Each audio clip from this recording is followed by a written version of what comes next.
Chase Dollander. Raise your hand for questions. We'll start with Ben, and we'll go to Troy after that. Chase, you didn't play in the NCAA tournament last year, so what does this year mean to you? And any early thoughts on a potential matchup with your old school and the school regional? Or I guess what was the first thing that came to your mind when you did see that?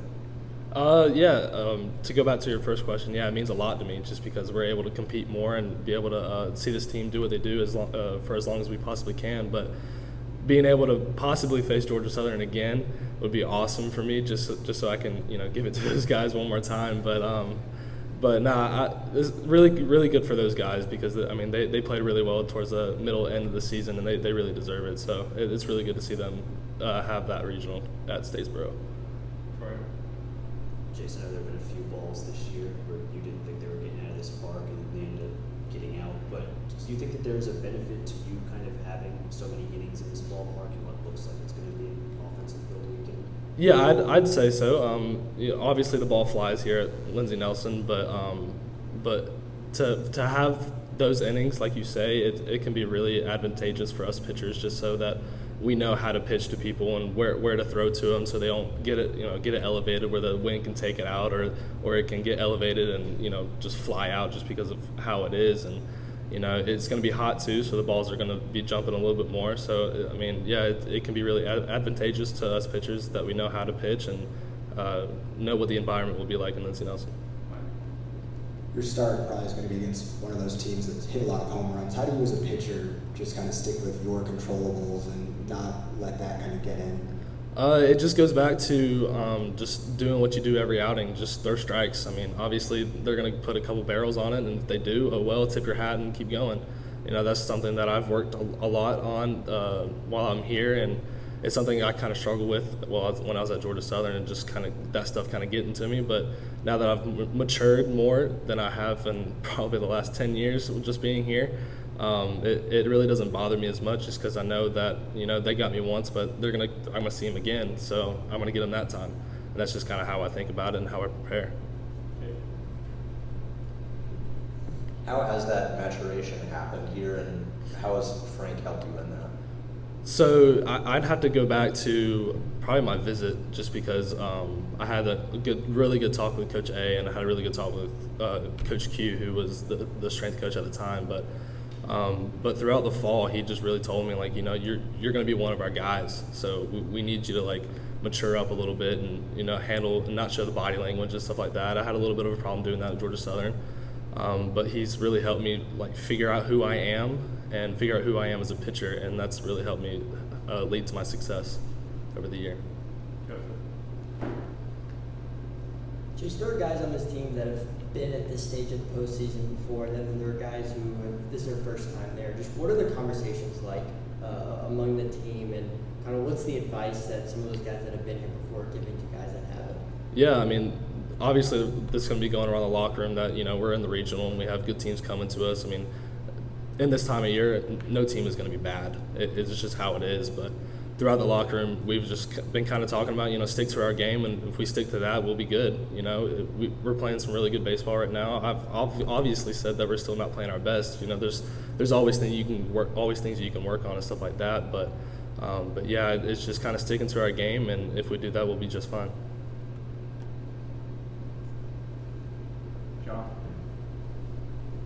You worked on back-to-back Thursdays, then you got a little bit of additional break to pitch on a Friday. This week it will be a Saturday. What is your weekly routine like, and do you appreciate an opportunity to get an extra day to prepare? Yeah, so my weekly routine just kind of remains the same. It may change a little bit depending on how much I throw on a certain day or something like that, but it doesn't really change that much. But I think it's kind of a blessing to have an extra day, just so you're that much more fresh as you go into the next outing. It's going to help me maybe with my velo a little bit. Maybe I can go deeper into a game. But yeah, I feel like it helps a lot of pitchers in different ways. But for me, it helps me just with confidence and knowing that I'll be fresh, ready to go for that start. Go west and then break it back. Chase, I guess how grateful are you that the transfer portal exists in a way, because it just looks like it's completely changed a lot of things for you. And what's your message to guys who are thinking about going through that, and guys who maybe think about transferring to Tennessee? Yeah, the transfer portal was a blessing for me in disguise for sure. I went into it not knowing what was going to happen, and it's probably been one of the biggest blessings of my entire life, to be honest with you. My message to those guys would be take the chance. You know, you never know until you do it, so that's just something you have to do. And if you're looking to come to Tennessee, it's one of the best places you'll ever be, just because of the coaches here. They all love you. They're all going to put their effort and time into you. They're going to develop you the way you need to be developed. And I mean, that's all I could really ask for when I came here. And the players here also kind of took me under their wing and just helped me, show me the ropes around campus and around the facility and stuff, and kind of show me what the SEC would be like. Rick? Hey, Chase, back here. Congratulations, first team. Thank you. What does that mean for you and for the other guys who are honored? What does it mean for the program to get that kind of recognition? I think it's awesome, to be honest with you.